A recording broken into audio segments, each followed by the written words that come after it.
ഇനി നിനക്ക് തിന്മയാണെന്നോർത്ത് എല്ലാം നീ വിട്ടുകളയരുത്. ചിലപ്പോൾ കണ്ടാൽ തിന്മയാണെന്ന് തോന്നും, പക്ഷെ എല്ലാം വിട്ടുകളയരുത്. ഒരു കാലത്ത് നമ്മുടെയൊക്കെ ഭിത്തികളിലൊരു മഞ്ഞ പെയിൻ്റ് അടിച്ചിട്ട് കറുത്ത അക്ഷരത്തിൽ എഴുതി വെച്ചിരുന്നൊരു വാക്കുണ്ട്. ഗവൺമെൻറ്റാണ് എഴുതിക്കൊണ്ടിരുന്നത്. എന്താണെന്നറിയോ? നാം രണ്ട് നമുക്ക് രണ്ട്. വായിച്ചിട്ടുണ്ടോ? അത് പ്രായമായവർ കണ്ടു കാണും അല്ലേ? അച്ചായന കണ്ടിട്ടുണ്ട്. നാം രണ്ട് നമുക്ക് രണ്ട്. ഒരു ത്രികോണമൊക്കെ വരച്ച് രണ്ട് പിള്ളേരുടെ പടവും ഒരപ്പൻ്റെ അമ്മയുടെയും പടവും വരച്ചിട്ട് എഴുതി. ഇത് സിനിമാ തിയേറ്ററുകളിലും കാണിക്കുമായിരുന്നു പണ്ട്. സിനിമ തുടങ്ങുന്നതിന് തൊട്ട് മുമ്പ് ഇത് കാണിക്കും. എന്നിട്ട് നാം രണ്ട് നമുക്ക് രണ്ട് എന്ന് പറഞ്ഞാൽ അതിൻ്റെ അർത്ഥം അന്നത്തെ കാലത്ത് ഞങ്ങളെ പഠിപ്പിച്ചിരുന്നത്, സ്കൂളിൽ പഠിപ്പിച്ചുകൊണ്ടിരുന്ന അധ്യാപകരൊക്കെ പഠിപ്പിച്ചുകൊണ്ടിരുന്നതാണ്, ഈ ഇന്ത്യയിലൊക്കെ ദരിദ്ര രാജ്യമായതുകൊണ്ട് എന്നാ സംഭവിക്കാൻ പോകുന്നത്, ഈ കുട്ടികളുടെ എണ്ണം പെരുകി പെരുകി പെരുകി അവസാനം ജനസംഖ്യ വിസ്ഫോടനം ഉണ്ടാവും. മേഘവിസ്ഫോടനം എന്ന് കേട്ടിട്ടില്ലേ? മഴയെല്ലാം കൂടെ ഒന്നിച്ച് പെയ്യും, ജനങ്ങളെല്ലാം കൂടെ കൂടി, പിള്ളേരെല്ലാം കൂടെ അങ്ങോട്ട് കൂടിയിട്ട് ഇവിടെ ഭക്ഷണം കഴിക്കാനില്ലാതെ വരുമ്പോൾ ഒരു കൊച്ച് വേറൊരു കൊച്ചിനെ എടുത്ത് വിഴുങ്ങുന്ന അവസ്ഥ വരും. പട്ടിണി കിടന്ന് ആളുകൾ മരിക്കും. അങ്ങനത്തെ അവസ്ഥ വരും. ഇതായിരുന്നു സത്യത്തിൽ ഗവൺമെൻറ് പഠിപ്പിച്ചുകൊണ്ടിരുന്നത്. ഇന്നിപ്പോൾ എന്നാ സംഭവിച്ചത്? ഇന്നിപ്പോൾ ആകെപ്പാടെ അത് ഏറ്റവും നന്നായിട്ട് അനുസരിച്ച് തരാമെന്ന് പറയുക ക്രിസ്ത്യാനികളാണ്. നാം രണ്ട് നമുക്ക് രണ്ട് എന്നുള്ള മുദ്രാവാക്യം ഏറ്റവും കൂടുതൽ സ്വീകരിച്ച ക്രിസ്ത്യാനികളാണ്. ഇന്നിപ്പോൾ ചില അച്ചായന്മാരുടെ അവസ്ഥ എന്താ? ഞാനൊരിക്കൽ ഒരു സുവിശേഷ പ്രസംഗത്തിന് അച്ഛനായിരുന്നപ്പോൾ ഒരു വീട്ടിൽ പോയി. അപ്പോൾ ഇതുപോലെ സുവിശേഷ പ്രസംഗത്തിൻ്റെ പള്ളി വന്നു. അപ്പോൾ അവർ പറഞ്ഞു നമ്മുടെ ഇവിടെ ഒരു അച്ചായനുണ്ട്, ആ അച്ചായൻ്റെ വീട്ടിലാണ് ഭക്ഷണം. ഞാനവിടെ കയറി ചെന്നു. എൻ്റെ പ്രിയമുള്ളവരെ, കൊട്ടാരം പോലത്തെ ഒരു വീട്. ഞാൻ അന്നത്തെ കാലത്ത് ആ വീട് കണ്ടിട്ടില്ല. ഇപ്പം പിന്നെ നമ്മൾ വിദേശത്തും സ്വദേശത്തും ഒക്കെ പോയി കഴിഞ്ഞപ്പോൾ വീടൊക്കെ കണ്ടിട്ടുണ്ട്. ഇപ്പം അങ്ങനത്തെ വീട് ഞാൻ കണ്ടിട്ടില്ല. കൊട്ടാരം പോലത്തെ വീട്. അപ്പോൾ ഞാൻ നോക്കിയപ്പോൾ ഉണ്ട് ഭക്ഷണം എനിക്ക് വേണ്ടി. ഞാനത് ബിഷപ്പല്ലെന്ന് ഓർക്കണം. ബിഷപ്പൊക്കെ ആയിക്കഴിഞ്ഞപ്പോഴത്തേനും നിലക്കടലയും സാധനമൊക്കെ ഫിഷ്മോളിയൊക്കെ ഉണ്ട്. അന്നിപ്പം ഞാൻ അച്ഛനല്ലേ. കൺവെൻഷൻ കഴിഞ്ഞ് കഴിഞ്ഞാൽ 2 ഉണക്ക ചപ്പാത്തി കഴിച്ച് നമ്മൾ പോരുന്ന രീതിയാണ്. അതേ നമ്മൾ ആഗ്രഹിക്കുന്നുള്ളൂ. അപ്പോഴാണ് ഈ വീട്ടിൽ മേശ നിറച്ച് ഭക്ഷണം ഉണ്ടാക്കി വെച്ചത്. അപ്പം ഞാൻ അച്ഛനോട് ചോദിച്ചു, ഇത്രയും ഭക്ഷണം ഇനിയും വേറെ ആരെങ്കിലും ഒത്തിരി പേരുണ്ടോ ഈ വീട്ടിൽ? ഇത്തിരി മക്കളൊക്കെ കാണും, 10-12 മക്കളും. അപ്പം പറഞ്ഞു, ഇല്ല, ഞാൻ ഒറ്റയ്ക്കാണ്. അപ്പം ഞാനോ ചോദിച്ചു, അച്ഛൻ ഇത്രയും ഭക്ഷണം കഴിക്കുമോ? അന്നേരം പറഞ്ഞു, ഞാൻ ഇതിനകത്തൊന്നും കഴിക്കത്തില്ല, ഇത് മുഴുവൻ അച്ഛനുള്ളതാണ്. എന്നിട്ട് ഞാൻ കഴിച്ചു. ഞാനതിനകത്ത് ചെറിയ ഭക്ഷണം എടുത്ത് കഴിച്ചു. അപ്പം ഞാൻ ചോദിച്ചു, അച്ഛനൊന്നും കഴിക്കുന്നില്ലേ? അന്നേരം പുള്ളി ഒരു പാത്രം തുറന്നു. ഞാൻ നോക്കിയപ്പം ഒരു ഗോതമ്പട ഇത്രയേ ഉള്ളത്. ഉപ്പില്ല, തേങ്ങയില്ല, ഒന്നുമില്ലാതെ. നിങ്ങളിപ്പം എൻ്റെ മുഖത്തോട്ട് നോക്കി ആകാംക്ഷയോടെ ഇരിക്കുന്നത് പോലത്തെ ഒരു ഷെയ്പ്പായിരുന്നു ആ ഗോതമ്പടയ്ക്ക്. ചിരിയില്ല, സന്തോഷവും ഇല്ലാത്ത ഒരു ഷെയ്പ്പ്. ഗോതമ്പടയ്ക്ക് ആ ഷെയ്പ്പ്.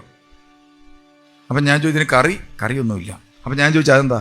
ഷുഗർ, പ്രഷർ, കൊളസ്ട്രോള്, ഹാർട്ടിന് അസുഖമുണ്ട്.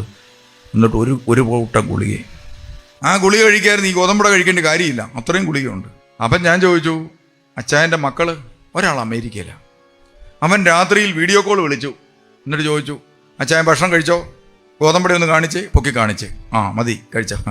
കൃത്യ അളവിൽ 50 ഗ്രാം ഗോതമ്പ് അത് കഴിക്കണം. അത് കഴിഞ്ഞ് അച്ചായൻ എന്നെ ഒരു മുറിയിലേക്ക് കൊണ്ടുപോയി കിടത്താൻ, വലിയൊരു കട്ടിൽ. അപ്പം ഞാൻ വളരെ പാടുപെട്ട് ഇതേ പൊങ്ങിക്കേറി, കാരണം അത്രയും ബെഡിന് ഇത്രയും പൊക്കമുണ്ട്. നിങ്ങൾ കണ്ടിട്ടുള്ള ബെഡല്ല, ഇത്രയും കട്ടിയുള്ള ബെഡാണ്. ഞാൻ അതിലോട്ട് കയറി കിടക്കുകയും കുറച്ച് നേരത്തിന് എന്നെ കണ്ടില്ല, കാരണം അതിനടിയിലോട്ട് പോയി. കുറച്ച് നേരം കഴിഞ്ഞ് പൊങ്ങി വന്നു. ഞാൻ ഒരു തരത്തിൽ, എനിക്ക് നടുവിന് പ്രശ്നമുള്ള ആളാണ്. ഞാൻ പെട്ടെന്ന് ചാടി എഴുന്നേറ്റ്. എനിക്കിതേ കിടക്കാൻ പറ്റത്തില്ല.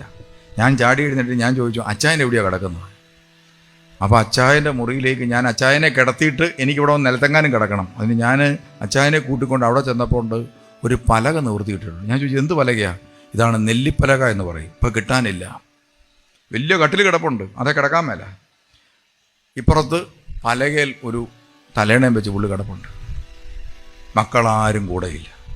ഞാൻ ചോദിച്ചു, അച്ചായൻ മരിച്ചാൽ അന്നേരം എവിടെയായിരിക്കും ശവടക്കുന്നത്? അച്ഛനോടൊക്കെ പറഞ്ഞിട്ടുണ്ടോ? എന്നാൽ പറഞ്ഞു, മക്കൾ വരികയാണെങ്കിൽ അവരുടെ ഇഷ്ടത്തിനനുസരിച്ച് എവിടെയാണ് നടക്കട്ടെ. സത്യത്തിൽ ഇത് ഇന്ന് നമ്മുടെ മൂവാറ്റുപുഴയിലെ 10 വീടെടുത്താൽ ചിലപ്പോൾ ഒരു വീടിൻ്റെ അവസ്ഥ ഇതാ. തിരുവല്ല ഭാഗത്തേക്ക് പോയി 5 വീടെടുത്താൽ ഒരു വീടിൻ്റെ അവസ്ഥ ഇതാ. കോട്ടയത്ത് നമ്മളൊരു 10 വീടെടുത്താൽ 3-4 വീടിൻ്റെ അവസ്ഥ ഇതാ. നാം 2, നമുക്ക് 2. വിസ്ഫോടനം നടന്നല്ലോ. എന്നിട്ട് ഇപ്പോഴത്തെ അവസ്ഥ എന്താ? ഇപ്പോൾ നമുക്ക് എന്തെങ്കിലും ഒരു ഭക്ഷണം ഉണ്ടാക്കണമെങ്കിൽ ആര് വേണം? ബംഗാളി. ഇന്നും രാവിലെ ഇന്ന് ഞായറാഴ്ച, ഇന്നലെ രാവിലെ 2 ബംഗാളികളെ വിളിച്ച് വാഴയ്ക്ക് തടയെടുക്കാൻ വിട്ടിട്ട് ഞാൻ വരിക. നോക്കിയപ്പോൾ ഉണ്ട് വാഴയെല്ലാം കൂടെ ഒരു 3 വാഴ പറിച്ച് നിലത്ത് വെച്ചിട്ടുണ്ട്. അവനോർത്തെന്താണ് ഈ വാഴ പറിക്കാനാണ്. അവനോട് ഹിന്ദിയിൽ എൻ്റെ തമിഴ്നാട്ടുകാരനായ നമ്മുടെ ജോലിക്കാരൻ ഹിന്ദിക്കാരനോട് സംസാരിച്ചപ്പോൾ അവനോർത്തെന്താണ് ഈ വാഴ ചുവടെ പറിക്കാനാണ്. അവൻ പറിച്ചവിടെ വെച്ചിട്ടുണ്ട്. ഇവിടെ വന്നപ്പം സത്യത്തിൽ മൂവാറ്റുപുഴ എന്ന് പറയുന്ന ഒരു അനുഗ്രഹീത സ്ഥലമാണ്. ഇവിടെ വന്നപ്പോൾ തിരുമേനി പറയുകയാണ്, ഇവന്മാരെല്ലാം അച്ഛനാകാനുള്ളത്. പീക്കിരിക്ക പോലെ ഒത്തിരി എണ്ണം തെപ്പുണ്ട്. ഞാൻ ആ കോട്ടയം പരിസരത്ത് മൈക്ക് വെച്ചത്, ഇതിനേക്കാൾ വലിയ സൗണ്ടുള്ള മൈക്ക് ഇത് വെച്ചിട്ട് വൈദികരാകാൻ ആഗ്രഹിക്കുന്ന കുഞ്ഞുങ്ങളെല്ലാം ഇങ്ങോട്ട് വരണമെന്ന് പറയുമ്പോൾ അവന്മാർ ഇറങ്ങി അതിലൂടെ ഓടുന്നതാണ്. വാഴ വെക്കാൻ നമുക്ക് ബംഗാളി നാളെ കൊണ്ടുവരാം. അച്ഛനാക്കാൻ ബംഗാളി നാളെ വിളിക്കാൻ പറ്റുമോ? ജനസംഖ്യാ വിസ്ഫോടനം. മടങ്ങുന്ന നാട്ടിൽ കുഞ്ഞുങ്ങളില്ലാതായി. പള്ളികളിൽ കുർബാനയല്ല, അച്ഛന്മാരില്ലെന്ന്.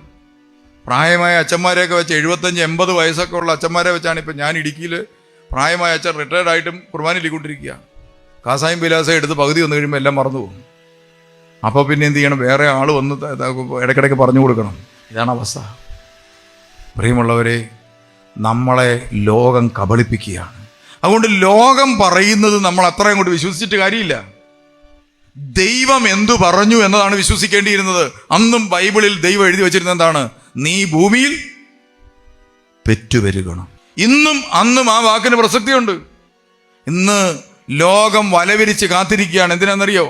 ഇന്ത്യയിലെ ആളുകളെ കൊണ്ടൊന്ന് സമ്പന്നരാക്കാൻ വേണ്ടിയല്ല, നമ്മളെ കൊണ്ടുപോയി പണിയെടുപ്പിക്കാൻ വേണ്ടി.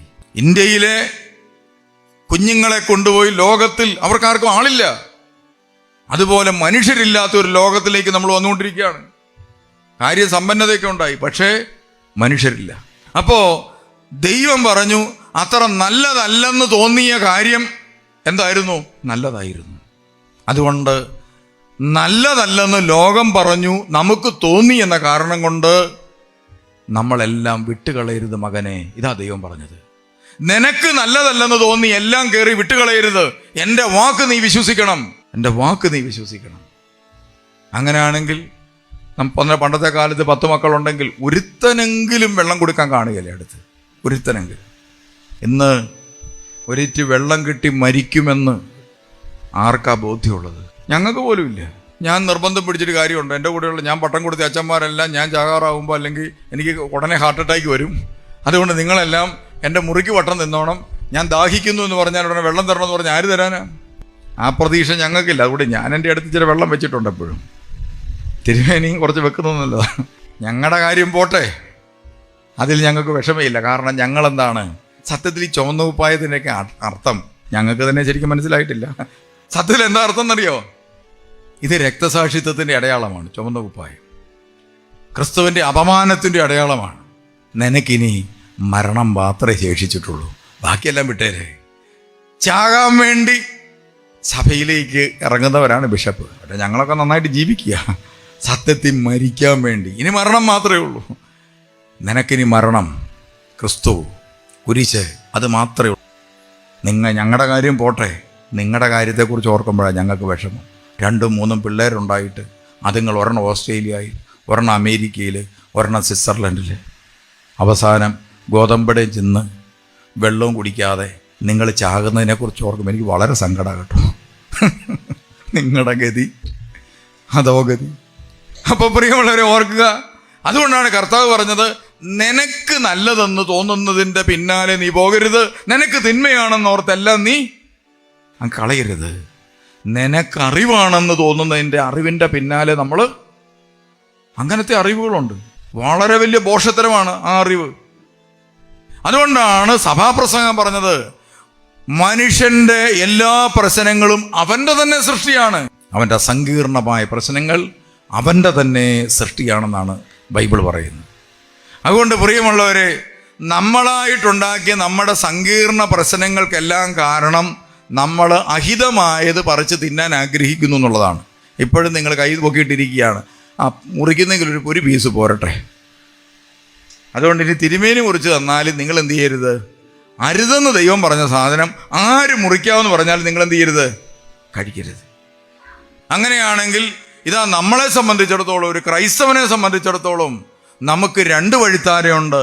ഒന്ന് തിരുവചനത്തിൻ്റെ വഴിത്താരയും മറ്റൊന്ന് സ്വന്തം ഇഷ്ടത്തിനുള്ള ജീവിതയാത്രയും.